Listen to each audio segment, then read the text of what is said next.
Welcome to Burning Hammer Wrestling. My name is Seth Skinner. This is my buddy Dave. And we talk about wrestling. Yep, we do that. That's true. Today's show is presented by Clear Shot Studios. You can go to our website, go to burninghammerwrestling.com. You can find out more there. And we are also in partnership with our friends over at Dubby. It's good stuff. You can go to dubby.gg and use the promo code ClearShots. You get 10% off, and you get your energy. Oh, yeah. It's good stuff. We use it. We like it. I love it, yeah. I actually do love it. I started drinking the Dragonade one. Is it good? It is pretty good. I still think this one is the best one I've had so far. This one? Galaxy Grenade. That's the next one I'm going to get. It's fucking good. That one's really good. I have the I haven't tried this mango one. This is the one now. that Jake likes to throw down just dry while he's here. Ugh. So, yeah, he's a weird guy. I have the, what is it, white peach mango or whatever. Yeah. That one is so good. Yeah. I love it. Yep. But so, yeah, go there, w.gg, use the promo code, you help us out, and you get stuff. Oh, yeah. All right, so we do a segment called Showdown Swap. If you've never seen it before, we both give each other matches to watch before the next show, and then we come back and talk about them. And so, what do you want to start off or what? Sure, yeah. Usually I go first, so we'll just... So the match you gave me was Son of Havoc, Ivelisse, and Angelico, or Angelico? Angelico, yeah. I think it's Angelico, yeah. Versus the Crew, which was Lucha Underground. It's from like the first season too, like towards the end of it. Oh, really? Okay. So that much I didn't know. Seth and I have been friends for a very, very long time, and mutual wrestling fans our whole lives. And you watched Lucha Underground. Yeah. I watched almost none of it. I'm super unfamiliar with it. I watched it every week it was on. Yeah. All I ever heard about it was that it was incredible and way ahead of its time. So this was cool. This is kind of like, watch this match. What do you think? You need to, like, I already knew I needed to watch Lucha, but this match was sick. Dude, this was so good. Yeah, it's wicked fun. This is after, so this match takes place after these three have already been in a match. Yeah, I did get that. And then the on-screen president guy comes out, and it's like, They thought it was for the trios titles. Yeah. This was the inaugural trios title match. Oh, I see. I didn't know that either. Okay. And Sick. they thought that was the title match, and the match ends, and they're all like exhausted, and like they start off worn out. Yeah, Ivelisse is like, I have like a broken leg or whatever. Yep. Which, dude, she was sick in the match. Yeah, she's really respect good. to her. I've got a lot of funny notes about Dario that. Cueto comes out and he's like, "Oh, just kidding. Dario it's actually Cueto, not. that's the guy's name. It's not that wasn't the title match. This is." And it's the Crew who comes out, which I didn't recognize any of those guys. No, I don't know. Crew. I don't know who they are, to be honest with you. I just remember them from that. Everybody was good in the match. Yeah, everybody was good. Now, correct me if I'm wrong. Was commentary Vampiro and Matt Stryker? Yeah, it was. Good commentary. Yeah, it's cool. Yeah, I was pleased with the commentary. I've heard Matt Stryker is he's good. Yeah. And Vampiro was good too. I didn't mind him at all. I think they he's complement a good each fit. other really well. Yeah. That makes me excited to watch more of Lucha because I can kind of expect going in, okay, I know the commentary's going to be good. It's a big part of it, man. If the commentary sucks, it's tough. It's tough for me. I guess you could mute it and then the matches are good, but you lose so much of the story and the build and like the moments, you know? You also, like, eventually Vampiro has an arc with Pentagon, and it's really fucking good too. That's cool. So, like, he does eventually become, and there's only a few seasons, right? There's like 4 seasons, I think. I gotta watch every freaking episode, dude. It was real. Speaking of Ivelisse, it was really cool seeing a women's wrestler in a trios match with only all other guys just treated normal. The guys were working her, everything normal. You know what I mean? And she held her own fine.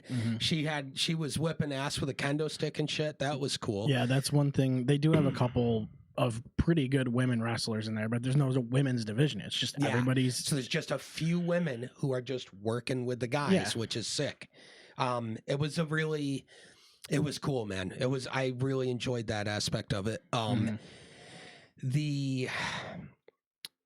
One of the things that was cool is just I haven't seen a lot of luchas underground. Yeah. So I just didn't really know what to expect other than I've heard of course. I've heard of some of the guys that came through there, and I've heard of some of the crazy moments, like one that's in this match that I didn't realize until it happened. I was like, oh, man. There was a really, really sketchy, weird suplex thing on a guardrail in the crowd that looked like someone's real hurt from that. But then it turned into a wicked crazy moonsault. Yep. And that was Son of Havoc that did that. Yeah. That guy was jacked. He's good. Who the fuck is that? He works for TNA, I think. Or he Son works of Havoc does? Yeah. So it's a guy I would know. Son of Havoc is Oh my God, I should know. I could have done more research, I guess, but I didn't want to. I wanted to go in blind on this match and just go, okay. It's Matt Cross. Oh, okay. So, sick. I mean, he's like somewhat well known in the wrestling world. Yeah. But there's a lot of guys in here, like, you see Pentagon and Ricochet and Johnny, John Morrison is in there, and Rey Mysterio. Rey Mysterio was at one point. Yeah. The moonsault from Son of Havoc after the sketchy suplex thing was really good. But then it was like a miscue, and then he does the fucking moonsault or whatever.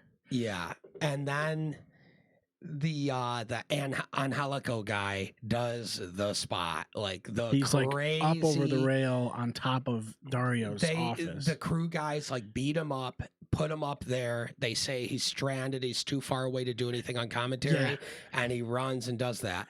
Now, having said that, my absolute favorite thing from the whole match, the guy, I wish I knew his name. One guy in that match had the funniest night in that match. And it was the one dude on the crew who was just like a random bald dude with jeans on. Yeah. And he had like a 3-minute one-on-one with Evilise just kicking the shit out of this poor girl in the ring. Yeah. He does a camel clutch to her with a kendo stick. And it's so unnecessary because she already can't do anything anyway. She can't do shit. And he just doesn't give a fuck and stomps her out for like almost 3 minutes of the match as him just alone in the ring with her kicking the shit out of her. I'm the guy that keeps her away. And it's like, she's hurt.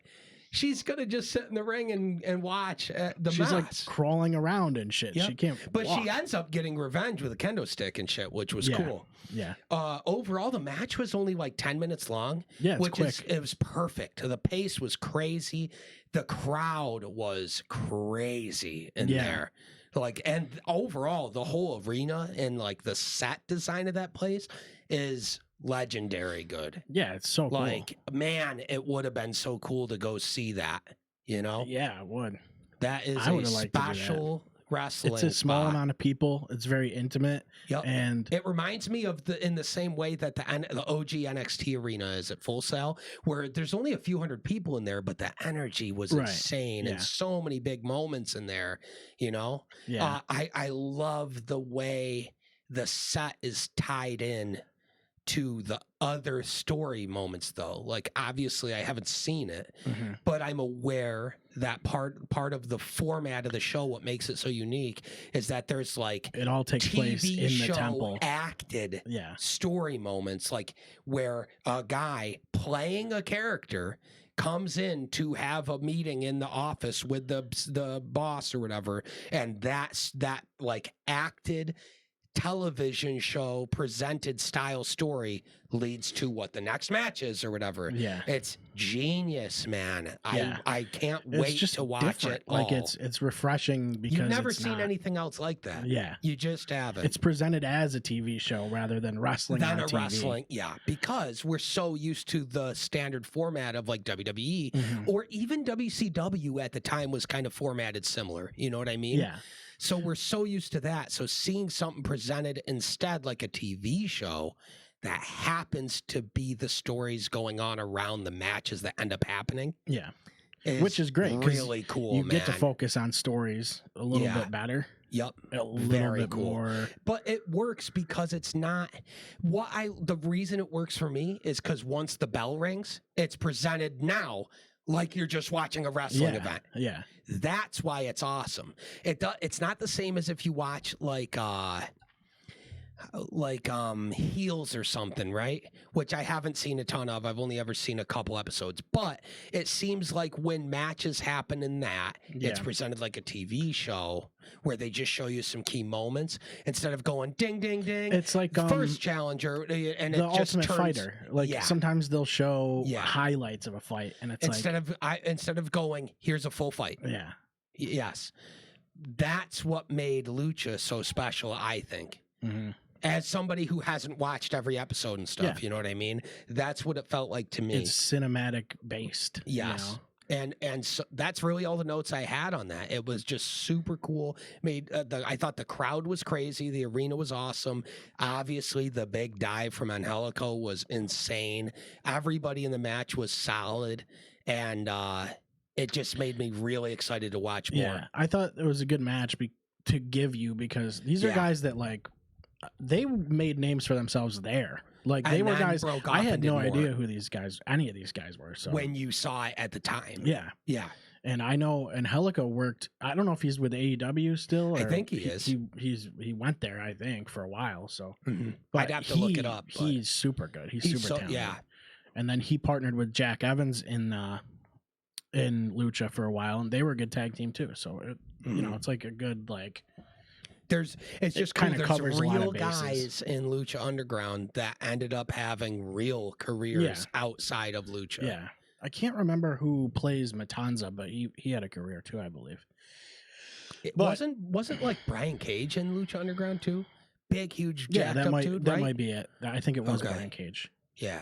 Yeah, he played like a fucking or that maybe Mil Muertes he might have played. Somebody not sure, but either way, wicked cool idea, and I can't wait to watch more. Yeah, because it's been a while since I've seen. I would like to just watch it all again. But. Yeah, I can't wait to watch it more. We can always do that for a live stream thing.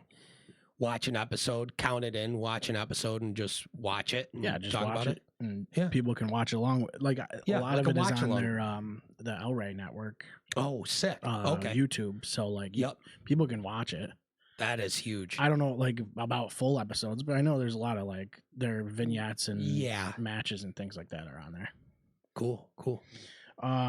So then I had Rey Mysterio and Eddie Guerrero. This is like a classic. It's one of the best matches I've ever seen. The title versus mask match. Yep. It's like I remember watching this. I've seen it probably like 2 or 3 other times. Okay. But it's been a minute. And this like is really prime. It's prime Eddie, and it's also prime Rey. Big time. Like you can see it right from the jump because the pace is quick. Like the second they start moving, you go, oh, yeah. Okay. And everything is clean. There's no miscues that you can really speak It's a legit perfect match. Yeah. Yeah. So I'm watching it. I'm like, okay, this is awesome because. Obviously, Eddie is just super technically good. And then Rey's flying the fuck around. So, like, the two, like, they mesh perfectly. They have unbelievable in-ring chemistry. Yeah. And they did their whole careers together, you know? It, like, presents a good example of, like, what they can both do. Mm-hmm. Individually. If you're only ever going to show somebody one match of either of those guys, that's the match, in my opinion. It's like they were both trying to showcase each other. Yes. You know? And they obviously are tight, you know what I mean? So they were like brothers. They would like to do that, of course. Of course, yeah. So the springboard DDT is wicked cool. That right there. And Rey, I think, said he hadn't ever done that since. It was actually on the fly. They called that in the match. He said it in the thing we both watched. Yeah, because I watched the other thing. So WWE Vault, if you go on their YouTube page, weird timing. Yeah, weird timing. Right after we filmed the I pulled episode, up they posted the that YouTube thing, my YouTube, and it was like Rey Mysterio versus Eddie Guerrero Jr. And they it's a video of them watching it with Michael Cole. Which how incredible, dude. Which I don't know when that was, but it was when Eddie was still alive. You know, yeah. So a long time ago. I mean, it looks older because Michael Cole doesn't even look the same. No, it's a young Michael Cole. But it's also probably within the last few years of Eddie's life. Unfortunately, you know, most likely. Man, let's see, what else did I put down here? Oh, Ray goes for 619 during an exchange, and he turns it into a head scissors. Isn't that crazy? That was also another. He said that was also a thing he hasn't done since, because, and it goes to show you he trusts Eddie to do these things. Absolutely. And there's guys you probably could pull it off with, but that's a hard that's some hard shit to do. It's so complicated. Yeah. What they're doing. That DDT springboard thing where Eddie's timed perfectly. He's got him in almost like a grip strength test. Like he's kind of got his hands, he's gripping him, and he's got him to the ground, and then he pulls him up. Ray off his back, goes flying, lands standing on the top rope, does a backflip into a DDT. So is the most technical, most smooth, but still logical, work wise. It looked like it was animated. It's ridiculous. It was so perfectly timed. Absolutely ridiculous. And you'll never see it again. He never did it again.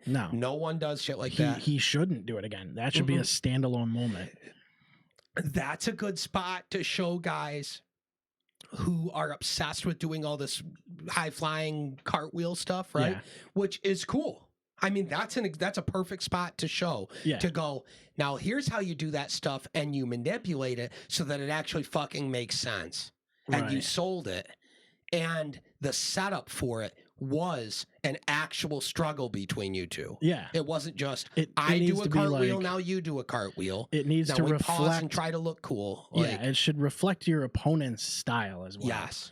And that's what it was doing. It was so perfect, dude. Yeah. The whole match is like that, too. And it's all, the pace doesn't slow down. No, it's also not a super long match. Their corkscrew body drop was crazy. Oh, yeah. That Ray did. Ray was fucking all over the place, dude.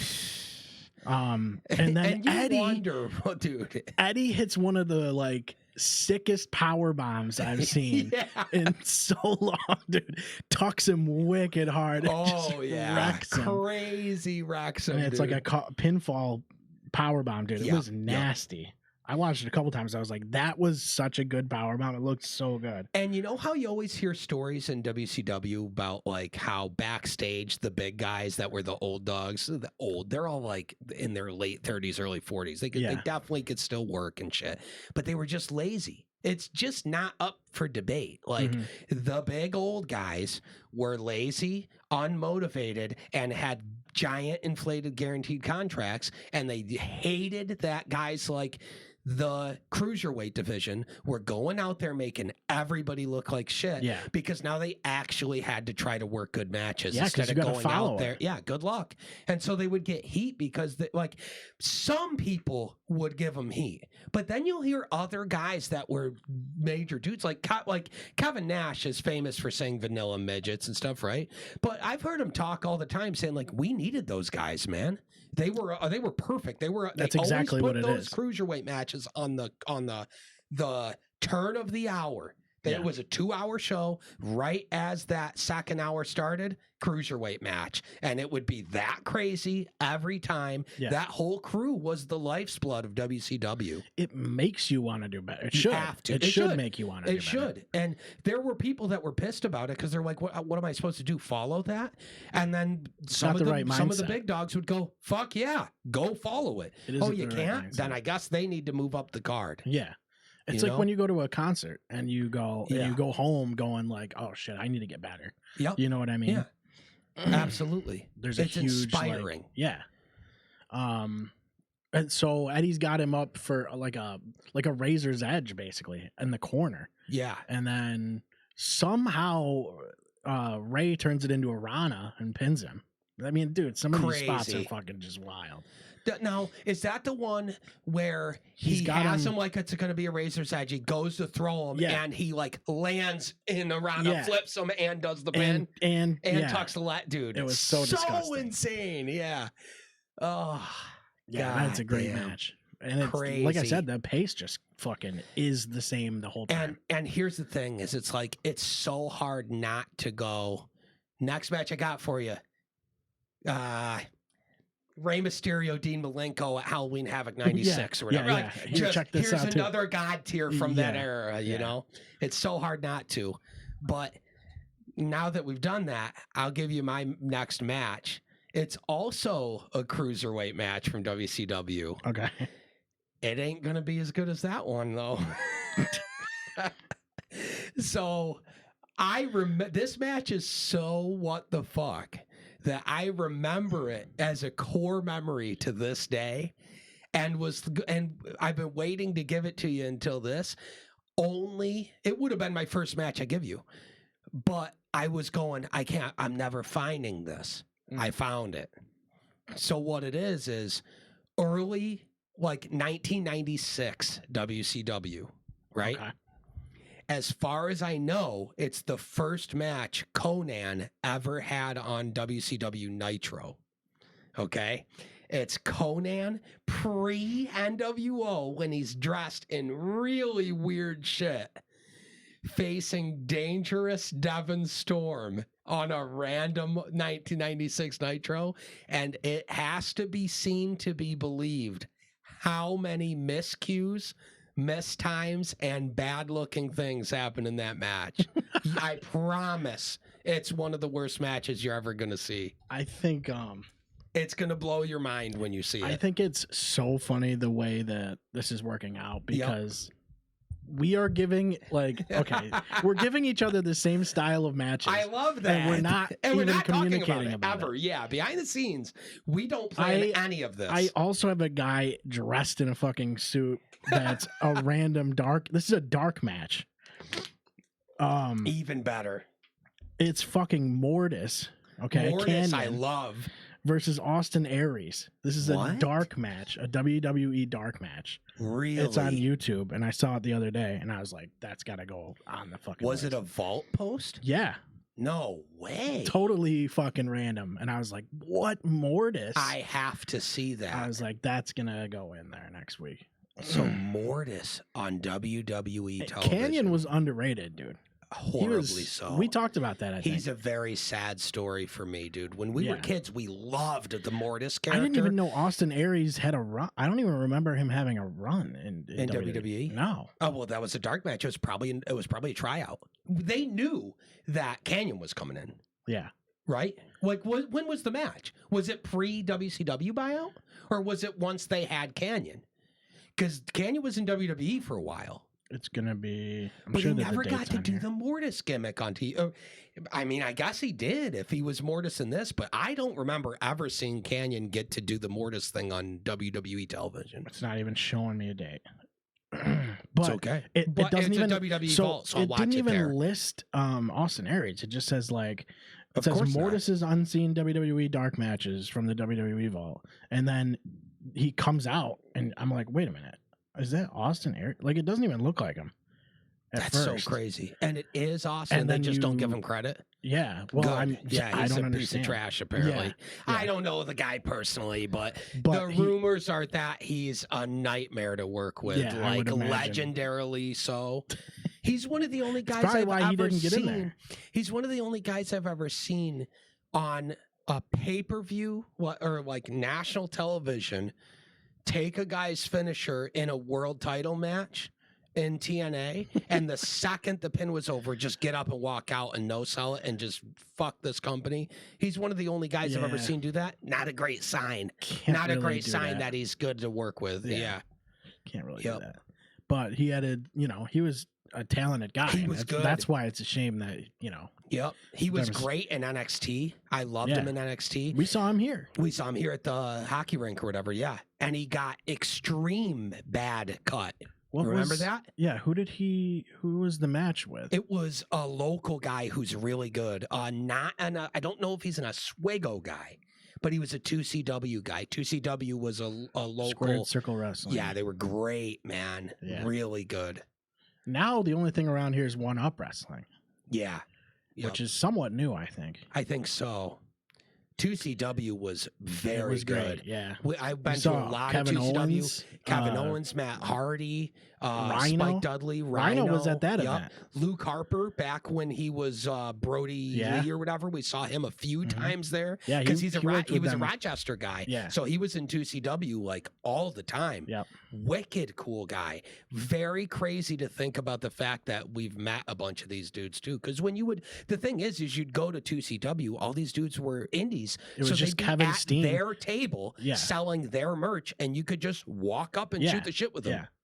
And you're like, who's Kevin Steen? Like, he was pretty fucking good. And then, like, dude, not even, it was like 5-6 years later. Dude, we went and saw Steen at the Armory in Oswego. Yeah. Front row ringside with like 200 people in a little armory for an indie show, you know, crazy crowd. The crowd is like those small indie shows, but the crowds are insane. You know what I mean?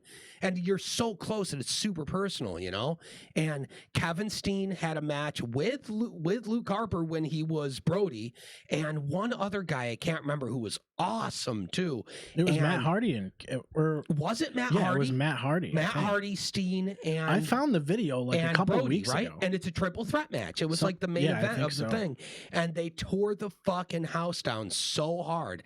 And then like after the match, the event ends and Matt Hardy's just standing in the ring still. And we're like, that was sick, Matt, because we're 6 feet away from him. And it's like, there's only a couple hundred people there. Everybody breaks off to go do stuff. And he's like, thanks. You like, you just shoot the shit with this guy. Wild. He's like right in your face. And it's, you know, after you've watched him growing up and shit. Yeah. Oh my God, it's Matt Hardy. But also, within a year of that match, Kevin Steen is Kevin Owens. He's NXT champion. Yeah. Yep. Like it was. In like a Sami Zayn feud and shit. Yeah, it was wild. And I was like, no way. We've talked to that guy and seen him in It was in crazy how Oswego. fast. He got to push fast. And he deserved it. Yeah. Same with Luke. Absolutely deserved it, man. Yeah. Him and Bray are the two if I can find that video again, guys. I found it recently. Maybe I'll post it or something. If you can find it, do a blog post on it and put it up. Yeah. For sure. Just cool lore from our hometown we grew up in of these guys that are major deal guys, you know? Yeah. 2CW I'm sure was Google, awesome, man. If I just go to Google Photos and hit like, if I type in wrestling or whatever, it'll figure it out. Yeah. Google Photos is crazy with that shit. 2CW was amazing. Yeah. I wish that they wouldn't have closed, but I understand it's a local indie wrestling business, and you know I don't know how that all works, but it can't be easy to do. So. It can't be, and I'm just glad that in our time growing up here as young adults, it existed and brought in real guys, and we were able to go and we got to drive those for really 2 minutes cool, to get there. Yeah, very, very cool promotion, and it makes me think like, man, I guess we're lucky to have had that, you know? We're lucky to have had an indie wrestling place that was our neighborhood, that we could drive 5 minutes and go catch their shows. Yeah, and they would do Syracuse and Rochester and Oswego and stuff. And not just for fans. It's like people to have opportunities to do it. Yeah. I wish I could remember the guy's name. I think it was like Dylan something. These are the kind of guys we can get in here too, probably. If maybe, we can get a hold of them. Like there's an Oswego local guy who we're friends with. He already said he's coming. Very good. Very good. And wrestled for 2CW for years. Yeah. Mm-hmm. Yep. Still working. Steve McKenzie. Still doing the work. Studley with, Steve, man. I have a Killer Steve's t-shirt. I bought it. I've seen him wrestle a bunch, man. And he was good. Mm-hmm. He is good. I believe he still wrestles. Yeah, I used to work with his wife, and that's how I knew who he was. And then, cool. Yeah, it's like we saw him at a couple of 2CW shows. He's a good guy, too. Steve's a real good guy. He was how I figured out or even heard about it, really. I heard through our mutual friend, Mark Forbes, good buddy of mine. We would just hang out, and he was like, dude, there's an indie company around here. We got to go see a show. And I went, yeah, of course. Yeah. I didn't know. It hadn't crossed my path. Yeah. And then after we found out, I went probably 10 times before they closed, you know? Yeah, of course. It's not like it was expensive. You No. fucking pay a couple No, it's an bucks. indie show. Yeah. You'd pay whatever, and then you'd buy merch from the $15 wrestlers max. to support the wrestlers, you know? Yeah. It was cool. So there's so this match I didn't watch yet. Okay. It's an AEW match, and with Moxley and Bryan Danielson. Yes. I heard it's really good. Me too. But I have to go back and watch this somehow. This was on a pay-per-view though, so I don't know It was how the to main get event. it. I guess I can probably find it on like a website, some kind of random website. But how do you? I wish we could support it by supporting them. I know.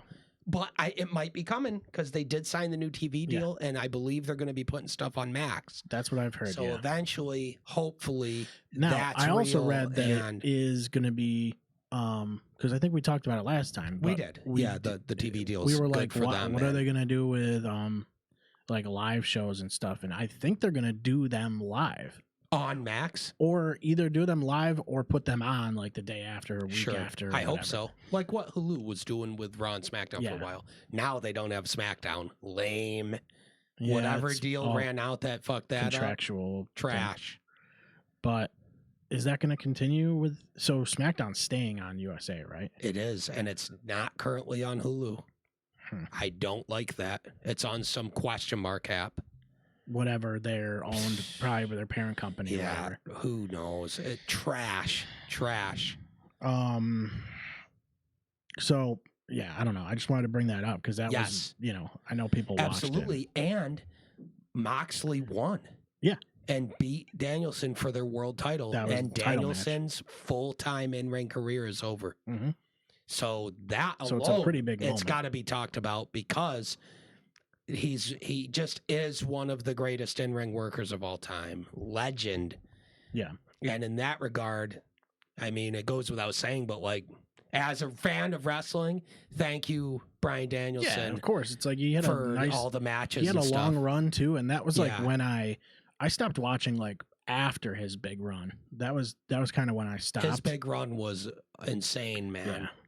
Yeah, it was crazy. WrestleMania 30 is one of the greatest WrestleManias of all time because of him. Yeah, it was all the whole thing is centered around his story. It was about it was one of the big, like, it's one of the big landmark moments where the fans made the decision. Yes, and which Vince despised. Yeah, and Bryan Danielson talks about it all the time in interviews. How, like, he just recently did an interview talking about how after that match he went and had a meeting with Vince.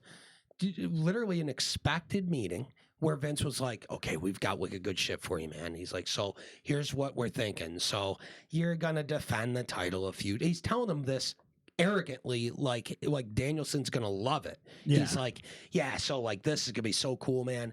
So, you know, you'll probably have a few defenses or whatever, but then we're just going to feed you to Lesnar, and Lesnar's just going to piss all over you and stomp you out. And then he'll drop it to Roman Reigns, who's going to be the next John Cena. Okay, cool. And right to his face. That comfortable saying that to him. And Bryan just goes, I mean, I guess, but I would kind of like to be the next Cena. And Vince was just floored by the concept that of Danielson even saw himself as ever being possible to do it. He just picked Roman and went, nope, it's only him. You know? Yeah. And it just goes to show you how much of a piece of trash Vince was in control of the situation. Well, he wanted the credit, too. You know? It's only him. He wanted to be the guy that made him or whatever. And which is so weird because it's pretty well known that Bryan Danielson's a product of Shawn Michaels and William Regal. Just allow that to be the case. So what? Like, just, unreal, man. You know, it's like you don't need to be a John Cena either. Like, you didn't need to have a Roman Reigns that lasted that long. No. It's like you could have guys that are... You just have both. Yeah. You just have both. And it ended up being Seth Rollins anyways. Like, it's Roman too, obviously. Well, obviously. Yeah. Roman is a big fucking deal. Rollins was like the worker that carried it for a long time. Yes. Yes. Yeah, he deserves a lot of credit. Unbelievable amount of credit. Yeah. To me, he's the unsung hero of Roman's entire run. Yeah. Yeah. Yeah, Rollins is fucking just he's also one of the greatest ever. But yeah. Bryan Danielson, man, that's crazy. So are you not able to watch SmackDown then?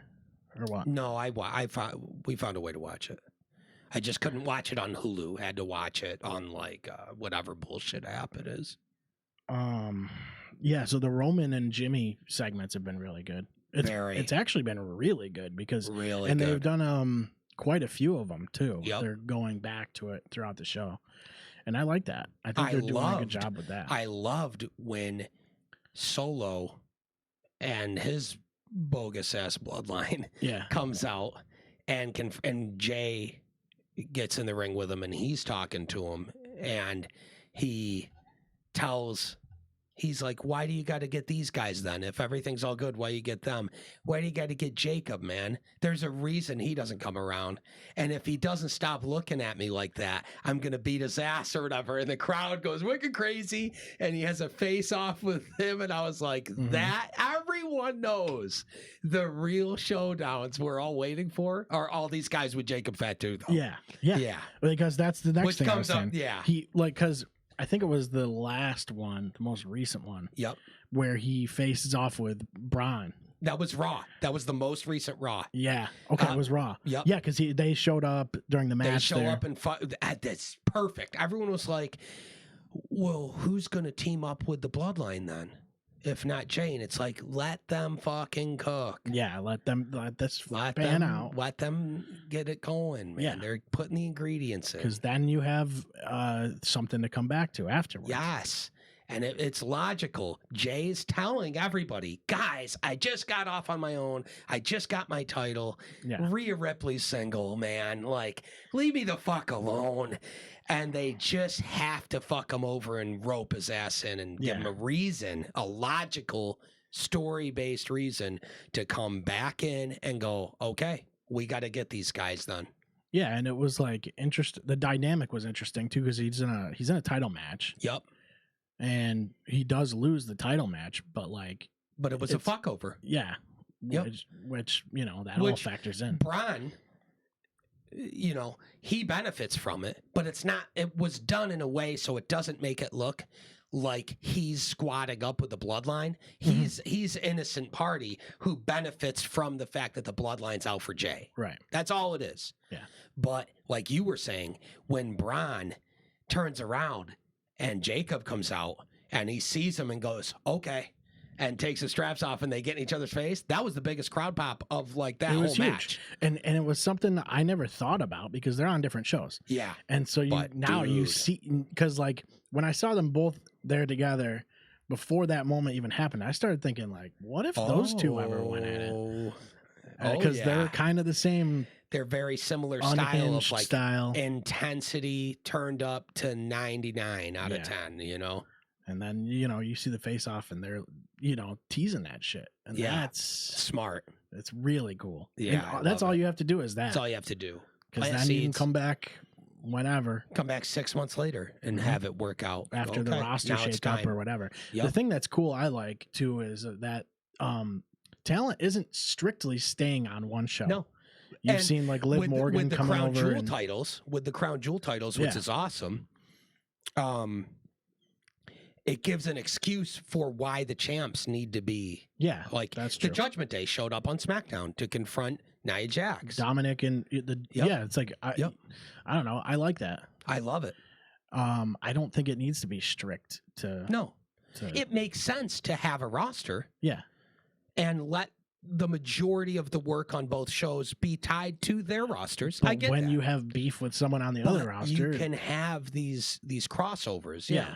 Things bleeding through, and it's also why Survivor Series sets up things for when they redraft and stuff like that too. Yep, and Survivor Series and like Survivor Series is cool when you do SmackDown versus Raw. That's fine, but I don't think it needs to be that. You know what I mean? Not necessarily. I don't think it needs to be that. But I think it's more important what you just touched on, which was roster shakeups. You can have these two guys hating each other, and you can have Bloodline fucking around on Raw and invading and vice versa, and Bryan and Jacob Fatu keep seeing each other and keep going, one of these days you are getting it. Yeah. And then a draft happens and you hear Jacob Fatu's drafted to SmackDown or whatever, and then a couple weeks later of the draft, Braun Breaker is drafted to SmackDown, and the crowd has the realization of, oh, he's now on the same show as Jacob. It's going to happen finally, you know? Yeah. It's anticipation building. It's nice. Yeah. And It's good stuff. Yeah. It's like, and it's also stuff people might miss too. You're not even going to, maybe you wouldn't even think about it. Mm-hmm. And then it comes back and they face off again. Yep. Go, oh shit. Oh yeah, I remember that. Absolutely. Yeah, this is the type of stuff that they just didn't. They were missing this type of stuff. They were missing it. Yeah, absolutely, man. It just wasn't there, and no, you can't really defend it. You can't really say that. There is no defense. There was. They were kind of trying to do this, and then this. No, they were trying to set things up, and then like they would abandon half. And then Vince would tear up a script at 6 p.m. and go fuck the whole show. Kevin Owens had a little promo too in his car. Like on his phone and stuff. He's like, I might not come back or whatever. Yep. Very cool the way that he's playing all this out. Yes, very cool. Love everything with him. Orton and Cody now is great. Yeah, that's all so cool. And I don't know what's gonna. He so deserves it. Hopefully, he's a great heel. It's all good, and he's entering a feud for the world title. Yeah. With Cody, he could not deserve that more. Yeah. And I don't know who's going to come out to heel, if it's going to be Orton or what, or Cody. It could be Cody. That would be the most interesting. The start. Yeah. I think it'd be the most interesting because I mean we've seen heel. We've seen the other guys as heels. Exactly. I've seen heel Cody, but not this Cody. Right. Right. Not in WWE. Not this guy. Mm-hmm. But is it a Cena deal? Is it a Cena deal where it's going to be, it's too tough to pull the trigger on a heel because of how much influence he has over the kids' demographic? No, but I don't think do that. I think it's too early though. I do too. I think you plant the seeds. You have Kevin Owens come out as the bad guy in this one, but he's the bad guy because of a believable aspect of you guys don't see what this guy's about behind closed doors. Mm-hmm. Start planting seeds of heel turn. They're kind of teasing and they've been doing it for a while. Yes. But it's like a Majin Buu internal conflict type of thing. Yes. You know what I'm saying? Like the evil's going to come out at some Eventually point. He's going to turn heel and he's going to be incredible as a heel. Yeah. Guaranteed. Yeah. I thought that was cool. Then you got Samantha Irvin. This is another thing that was interesting. That's a bummer, man. And I don't know if she's going to AEW, if that's confirmed or not. From what I hear online, she's not. And the reason she left is because she's going to try to launch pad off of her fame from WWE to try to develop a legit pop career. Yeah. Or whatever her sound is, you know? Why not? Yeah, she's unbelievable. She will be sorely missed. I think at this point, the matches she's called just already has solidified herself as one of the greatest ring announcers of all time. Yeah. We're going to miss her dearly, man. She's special, real special. And I hope that from time to time, she makes special appearances still. Because she's ingrained in the history of WWE forever now. Yeah. Because she was she's one of the best ever, if not the best ever. And she was the call at the point of the transition in the beginning of Triple H's era. This new era of WWE that's obviously feels so different. It's so refreshing. It's so finger on the pulse in a way it hasn't been since the 90s or early 2000s. Right. And she's the voice of that. She's one of them. You know what I mean? The whole presentation team has just been so solid. Yeah. With her, the backstage interviewers like Kathy Kelly and Michael Cole and all the commentators are great. They have such an amazing broadcast team right now. Even the GMs and stuff. Yeah. That's two of the best GMs ever, if not the best GMs ever. It's been really good. It's unbelievably good, dude. That's the thing. GMs kind of took a back seat for a while. I think it seemed like. And there's been good ones, but they were always good briefly and then got caught up in weird shit. These guys have been foundational cornerstones of the broadcast for each show. Yeah. Being I am the GM. And they're there every shoot. Yeah. It always appears every week. And they're going okay, you want this? That seems like a good idea. Or you want this? Here's something way worse. Which brings me to... The tag team division just got a massive injection of life into it because the Motor City Machine Guns are in WWE. Yep. That is big. and they have their first match. They're already in title contention. Yeah. And dude, when I saw that they were coming out, I was like, no, I didn't know until the week way, before, bro. because like, they sort of promoted it the week before, and they I didn't even teased it. see that. Didn't even see that. There was like a like a Nashville thing, and they were playing like I've like random only ever B-roll. seen random matches of those guys that blew my mind so bad. Like the matches they had with Beer Money. Are every one of those is like unbelievable, dude. Yeah. Unbelievable. So when I saw that they were coming out, I legit didn't know and was just like, what? And I watch with a party of friends who were going, who are these guys? And I was like, buckle up. Yeah. Wicked buckle up. These guys are crazy good. And of course they did a good wicked job nasty like not shit. Overselling it too. Yep. They just said these are the guys that are coming. If you know who they are, you know who they are. You know? Yeah, they didn't shove it down your throat. They just they talked about them. Commentary was like, these guys are mega innovators. Yeah, they are so influential on modern tag team wrestling. That's the thing it's not too, even funny. Don't over promote guys. Nope. Just let the commentators fill you in and on why they're important. Let the performers do it. Yep. Let them win you over. And they did a nasty ass tandem. Like I remember my friends I watched with were like, oh, so do these guys do a lot of tandem stuff? Because a lot of tag team wrestling, a lot of the coolest stuff you see is when they are doing tandem stuff, you know? And I was think like, a lot of teams have gotten away from that do too. They have, yeah. Which is why my friends were asking, because they're like, they were going... Because you remember, like, you know, Bubba Ray and Devon. Yeah, and like they think the tandem stuff's cool. It's friends that started watching wrestling like with me a few years ago, you know, and so they're like, tandem stuff is cool. I want to see that. And I was like, the holy grail of tandem just walked down the ramp. Well, like these guys are monsters at that stuff. It adds another dimension because your finishers and stuff can be a little more creative. Yep, you got another. And they did a couple cool tandem things. Like he stood on the ropes with like his legs in a triangle, and the dude did a like suicide dive through his legs. That was cool. But the really nasty one, unnecessary, but it was cool. Unnecessary. But the really nasty one was the spot where he like, I think he did like a leg sweep or something to a guy while the other guy's running the ropes, and then he does like a flip over and grabs the guy's head, does a flip into a bridge while holding the guy's head up as the other guy's already running the ropes, and comes in with a drop kick, a low drop kick to his face. It was so nasty, dude, so nasty, and instantly everybody in the room was like, oh yeah, it's the clever shit that you can do as a tag team. And they're just so sharp, dude. They definitely can still go. I think that a lot of people online were saying that them getting signed to WWE feels like it's as big a deal as when AJ Styles finally came in.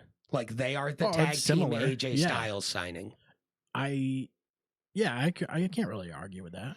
Because they were like the wicked, incredible tag team that was super innovative in TNA that just wasn't at WWE ever somehow. And now they're there. Yeah, and it's like, I think a lot of tag teams like do sort of the same moves all the time. And you get it. You get it. It's like, okay, can we like, and somebody refresh this? People have been saying a lot online. I've seen that one of the main criticisms WWE's been getting is that their tag team divisions haven't been good. But I don't agree. I think that they started off not good when Triple H came in. They like, not that they're not good, they're neglected, right? But he's been doing so much work to try to breathe life into both tag team divisions, women and men's. The War Raiders are coming back with War Raiders. He's bringing back a lot more tag teams and making that matter again, and giving time to factions and tag teams actually wanting the tag belts to matter, right? You know.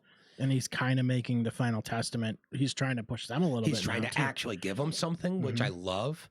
I love the idea of the Wyatt 6 versus Yeah, that whole thing was interesting because like they teased for a while like he's gonna go after Miz or R-Truth because they were getting divided. Were starting to split. Yep. So you know, you're like, okay, well, he's obviously I loved go it after that. because they were showing signs for that, and it gave that idea that people were going to go, oh, okay, so now we know who the next person is, and that's the kind of swerve you do. That's a good swerve, right? Where you're not ruining something at the expense of, well, we gotta swerve. Yeah. Sometimes you don't, because you're ruining what everyone wants to see. Yeah. In this case, people and were Miz bummed out about still Miz stay and Truth together. split.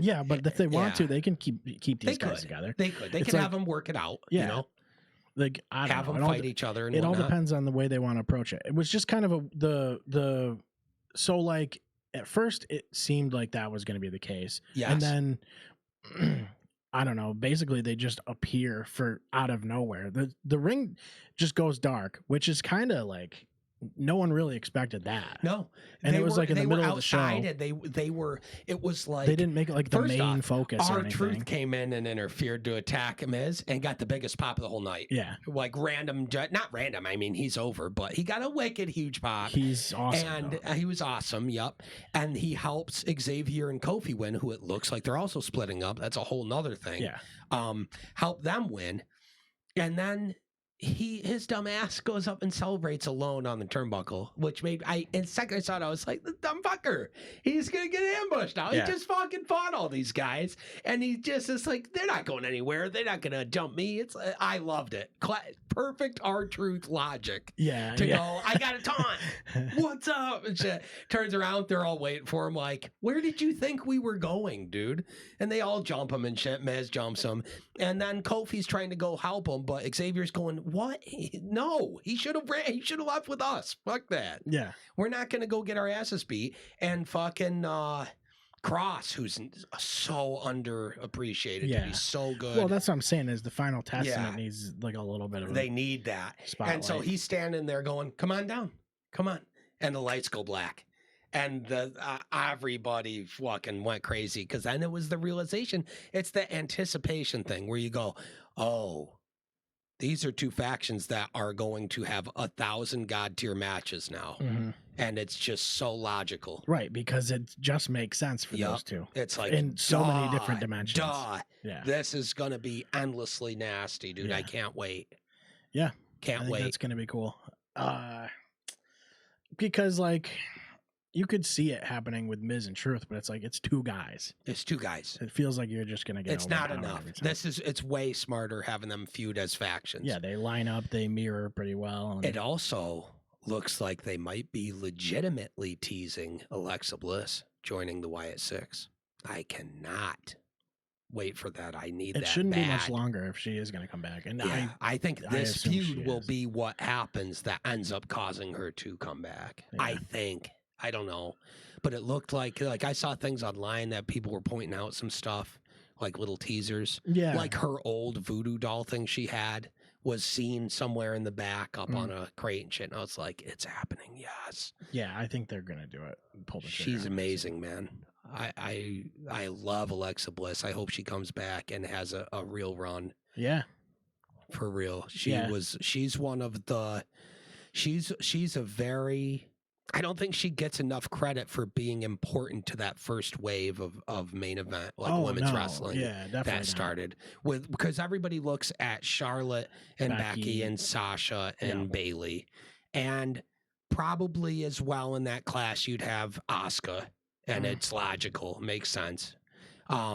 Alexa's the sixth. Yeah. She has to be. Yeah. She was just as innovative as any of them. Yep. And was in all of those. She was a main eventer fighting for the world title with all of them. And then her work with Bray and all that stuff was good. And it was good, but it never got to go where it could go. You culminate. Know?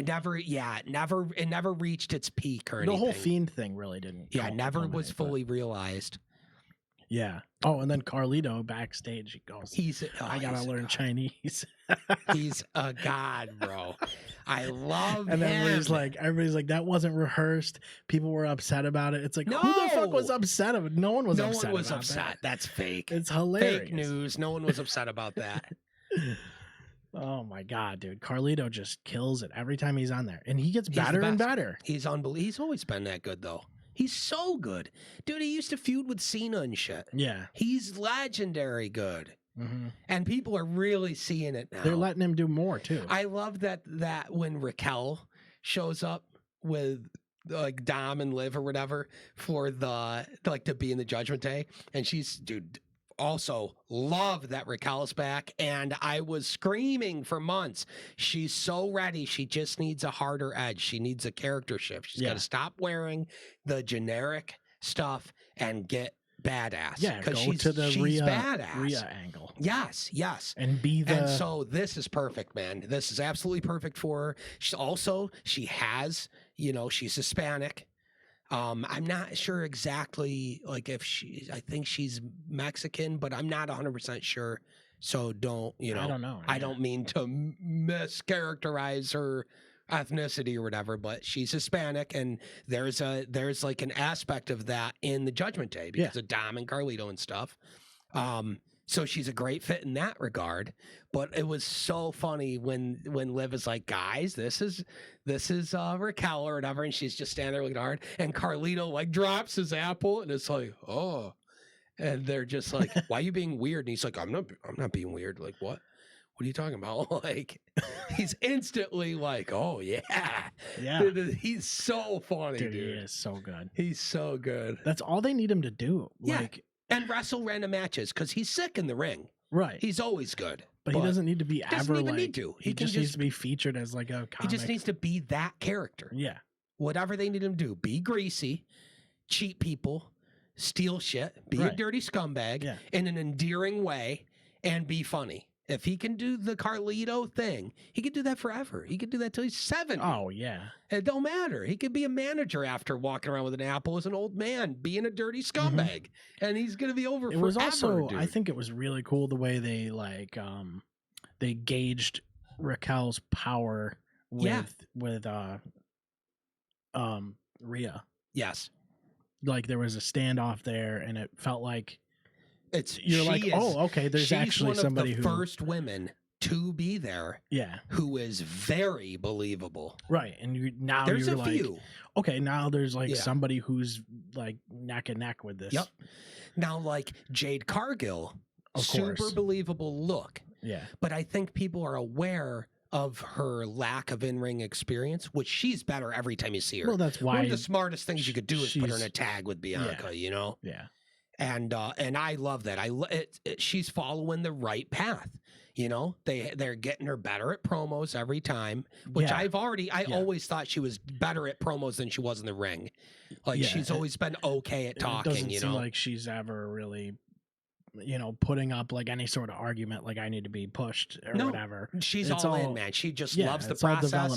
She's just training and learning like crazy. She's surrounded by great talent who's working with her all the time. And she's on the road with them. Like women's tag is somewhat shallow anyway. So. But it's getting fed. It's getting life into it, Damage Control is so sick, dude. Yeah, and they're regularly I love them. Yes. I mean, they're almost on every Raw. Yep. So absolutely, yeah. Pretty featured tag team. Yep. The moral of the story of the bulk of what we talked about on this episode is that the tag team division is coming back to life. Yeah. Like that is the moral of the story is it's been traditionally weak and underutilized for years. And now I think we're going to be really seeing a huge pop off of tag team mattering again. Mm-hmm. Because Triple H is a huge fan of tag team wrestling. Yeah. Of course he's going to want that to matter. Well, like you see like a lot of classic matches that are tag team matches. Yeah. And plus it's a fully tag different style. Yeah. Tag team matches have a whole different set of rules to them that guys have to work within that they can use to create entirely different. Like you can't have a hot tag spot in a single match unless R-Truth is there. Well, yeah. You know what I mean? Yeah, that's true. But he has done that. But generally speaking, you can't have a hot tag spot. And that whole dynamic in a tag match is a tale as old as time. You can do every tag match and it works every single time. And here's the big thing with it is you can showcase more talent in one match. Yes. And they've got good tag teams now. Mm-hmm. DIY is disgusting. They have a lot of talent, which is why they need to be able to showcase more people at once. And some guys just aren't ever gonna, like, it's not that they're not good enough to, but there's just something missing that's gonna make it so they're not gonna be a single standout. But if they're a tag team, they could be in one of the greatest tag teams of all time. Yeah. DIY is such a good example. I think that Ciampa could be a single star. He's bigger, he's shredded, he's got a great look, a great voice. His voice is super gritty, and he's like hard as nails, and I think he is a guy who could break off. Gargano, I don't know, man. Gargano's good. But where he shines so much is in the ring. As a tag team wrestler. He's a guy who could have a Hall of Fame career if he's just in a tag team, though. You know? And I don't mean that as any disrespect to Gargano. I love Gargano. But I get that feeling right now from him. I haven't heard him cut a promo that makes me go, this dude's fucking nasty. Yeah. He's good. He can say what he needs to say. He's not stumbling over his words or talks weird or something. But it's not enough. They're a tag team that should probably get into a more featured storyline. They've been recently. They've been feuding. They're doing all those matches to set up who's going to face each other for the titles, you know? And that's what I'm seeing with them. So yeah, I think that's a major point, is just you got to be able to showcase all these people. Yeah. You know, whether they're whether they intend for them to coming in is huge for that too. Yeah. Yeah. Well, the Viking experience. Oh God. It's like whether they intend to make them solo in the future or not. It's like you still want to be able to show all these people at once, and their roster's deep. So if you can bring 4 guys into the ring at once, it's better than having 2. You know? Yep. And I get it. I'm sure a lot of guys are going, I don't want to tag. I want to be a singles guy. But the reason they don't is because they think it doesn't matter. Show them it matters. Yeah, and you know, and there's plenty of teams that, like, you can be a great tag team and then get your singles opportunity. That's how it works. Like, so, like Jeff Hardy. Yeah, Jeff Hardy was a singles champ. It's like Agent Christian. Yeah, a bunch of guys did this. It doesn't work for all of them, but it's worked ever. It's possible. It depends on the guys in the team. You know, right? Yeah, it's all a dynamic thing too. It's like it's not like Devon was going to win a world title solo. But you know, Bubba Ray broke off and did the bully thing. Yeah, and it popped off for him. Yeah.